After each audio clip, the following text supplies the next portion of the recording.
Welcome back, friends. I'm Stephanie outside and this is another drink tutorial. I know it's been a while since our last video. The weather has been absolutely gorgeous outside lately, so I've been actually living up to the outside part of my name lately and being outside. I've also taken up bird watching, so my front yard has like 5 different bird feeders in front, and I've been outside with my camera getting all sorts of what I think are pretty cool shots. If you want to see some of those, head over to my Instagram. Same name as this one, at Stephanie Outside, and you can see some of what I've been up to. Other things that I've been up to has been doing a little bit of patio herb gardening. I've got a couple basil plants outside, I've got some mint plants outside, so we've been making up a few different drinks, and today I am going to show you a brand new original cocktail. I had a client request something with watermelon. We are getting into melon season. As you can see, the basil is looking fantastic. So what we're going to do today is make a cocktail that I came up with called Garden Party. Let's get mixing.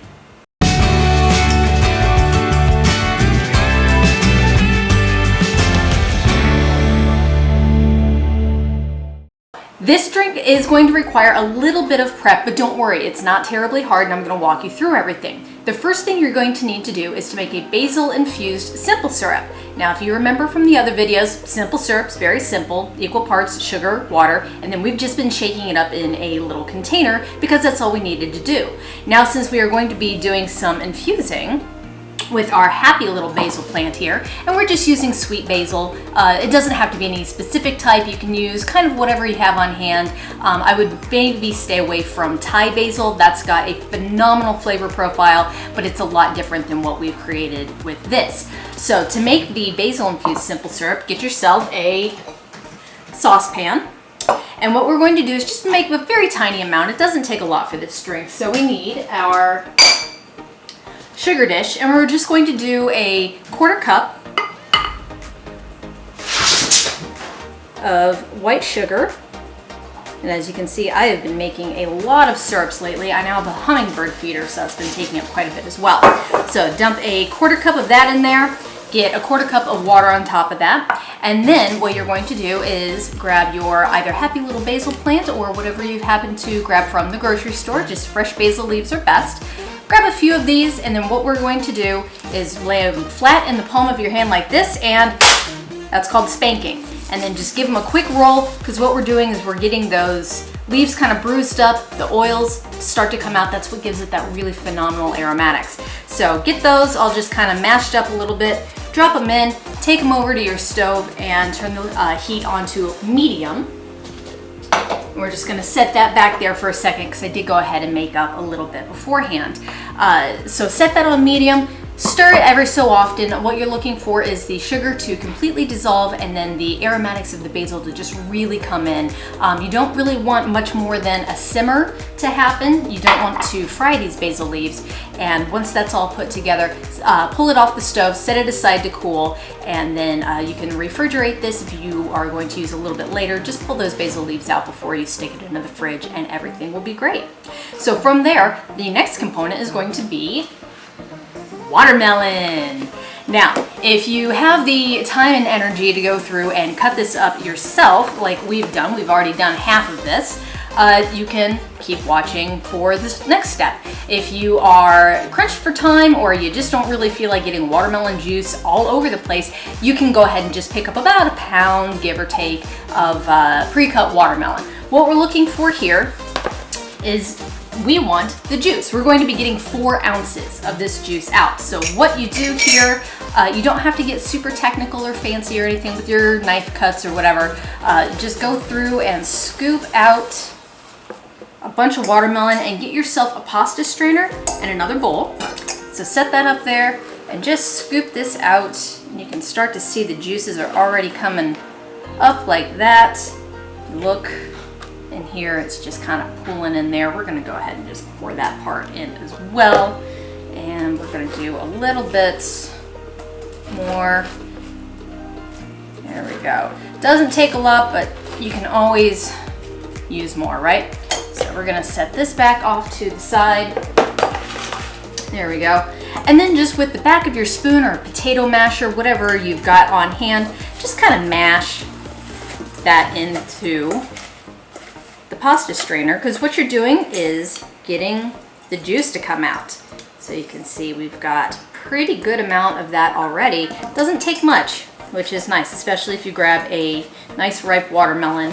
Another handy tip is if you leave it out to get to room temperature, the juice is going to come out a lot easier. This has been sitting in the fridge overnight because I have gone ahead and made up a pitcher of watermelon juice already. So you get the basic idea, just kind of go through, get what you need out of it. So we're going to set that aside and swap it out for the pitcher of watermelon juice. This is just exactly what I showed you to do, just a whole lot of it because it's an entire half watermelon that we've got sitting in here.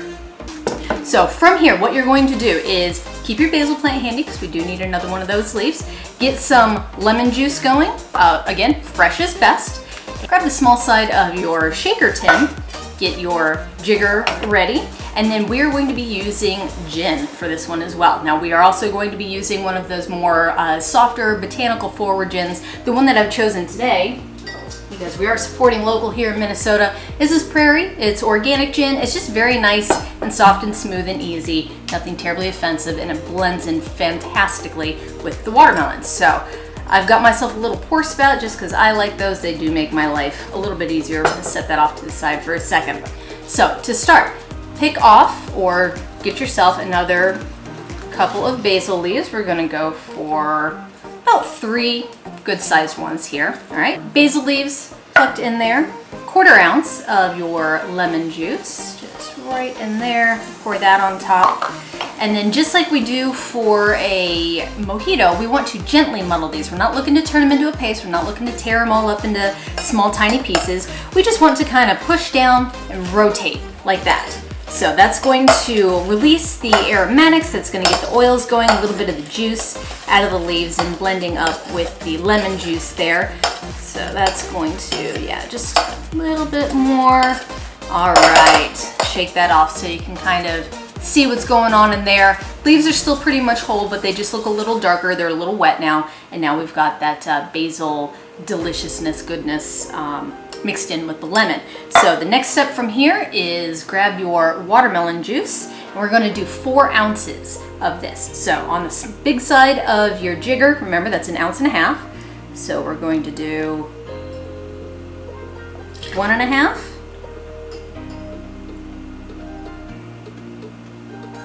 Three, flip to the small side, and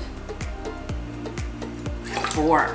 All right, set that off to the side. From here, grab your basil infused simple syrup, and we're gonna do 1/2 ounce of this. There we go, dump that right in there. Flip back to the big side of the jigger, grab your gin of choice. You can also use Hendrick's, you can use Aviation, you can use Tanqueray. You're just looking for something that's a little bit more of the Old Tom style gin. Like I said, it's more botanical forward and less juniper. So stay away from your London Dries. Bombay Sapphire is not really gonna be the best fit for this one. But if you happen to have a favorite gin that you keep on hand, it'll work. It's your drink. If you like it, you like it. That's awesome.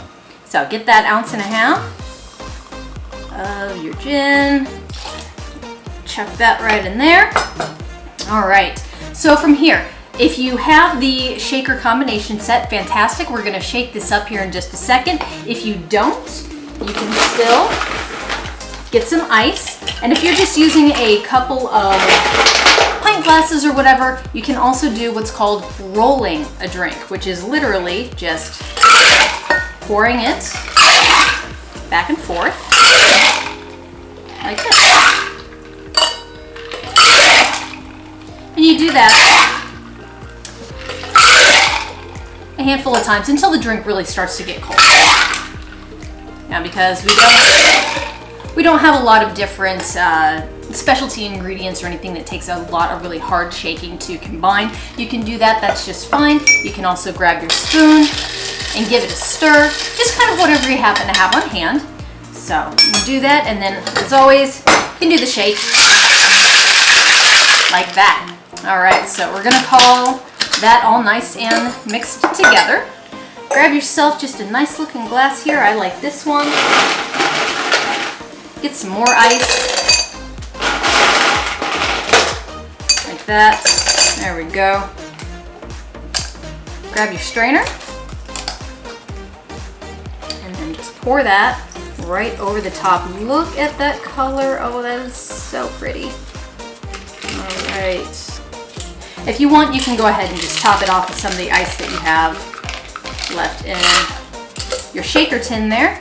To garnish, I like to do another basil leaf just because it's so glorious. And again, do a little spank on it like that just to get that aromatics working. If you want, you can grab what you have left of a watermelon, or if you did a little bit of forethinking and you've got, where did I put my spoon?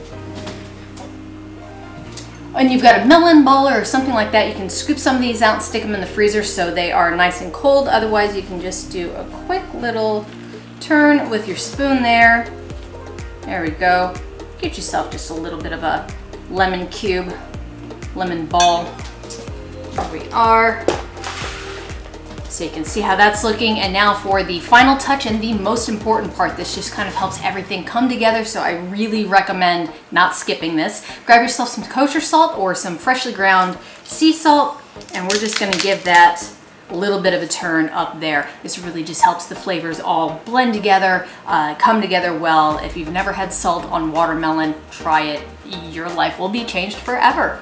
So you've got this fabulous looking drink here. This is the Garden Party.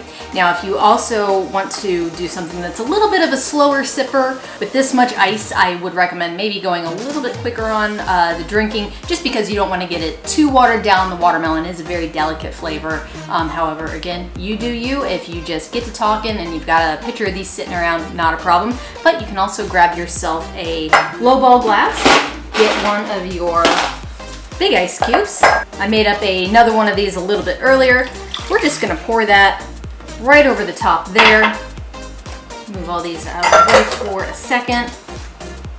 And we're just gonna give that a nice, good stir. You can also shake it and then strain over this ice cube if you want to.